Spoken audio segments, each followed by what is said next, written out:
Today, I'm going to talk about deck building and deck piloting, or in other words, what to think about when making a deck and when playing it.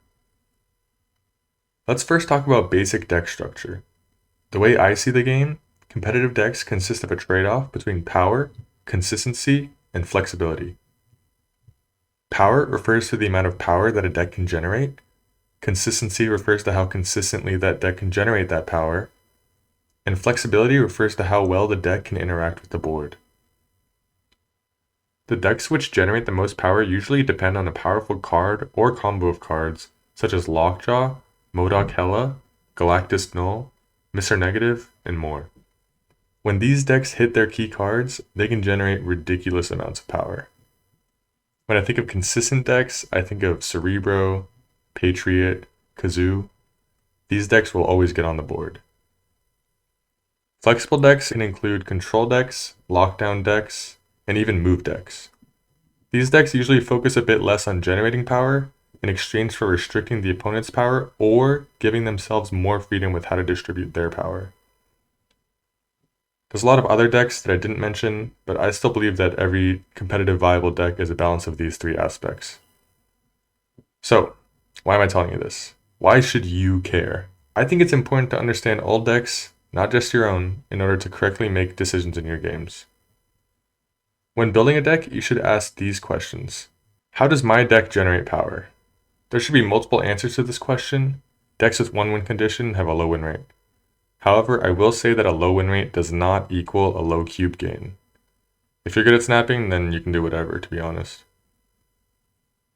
If I'm not generating a ton of power, what is my plan to win locations?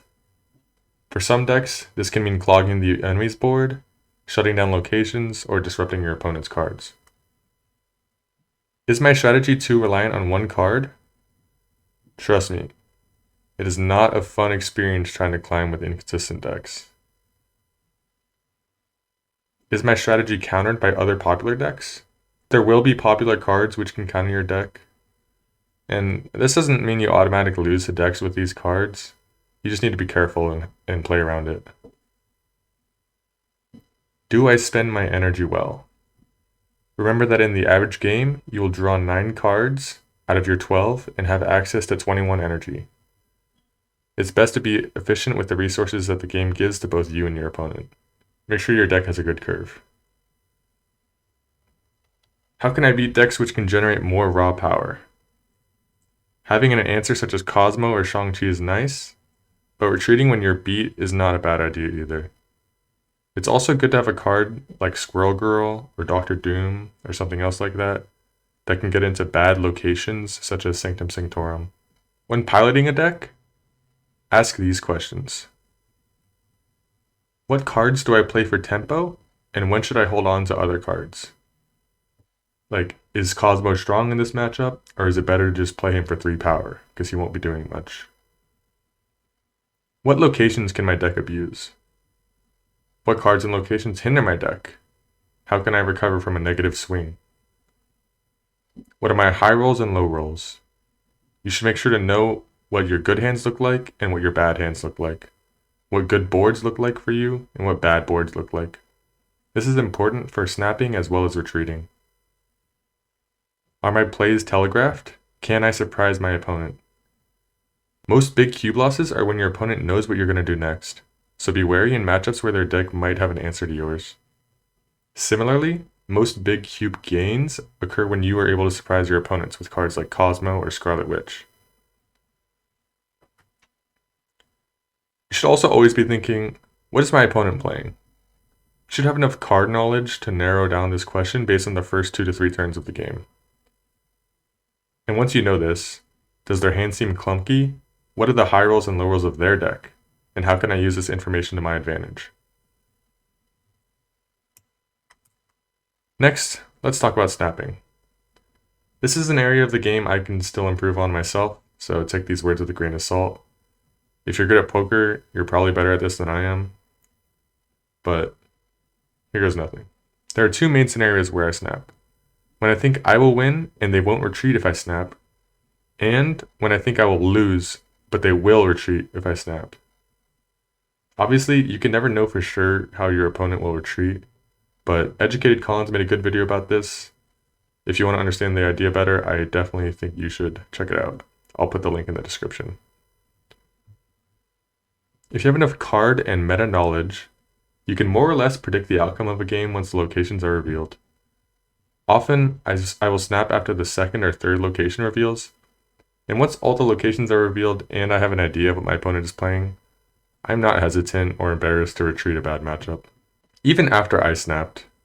If you snap, that does not mean you have to stay for the whole game. Another thing I want to mention is that you should always use math and deduction when you can, because in this game where there's RNG, you really want to maximize your win rate.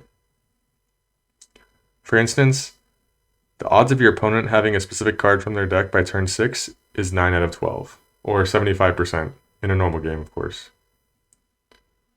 This number changes if they somehow draw more cards, or if they get cards shuffled into their deck, like rocks.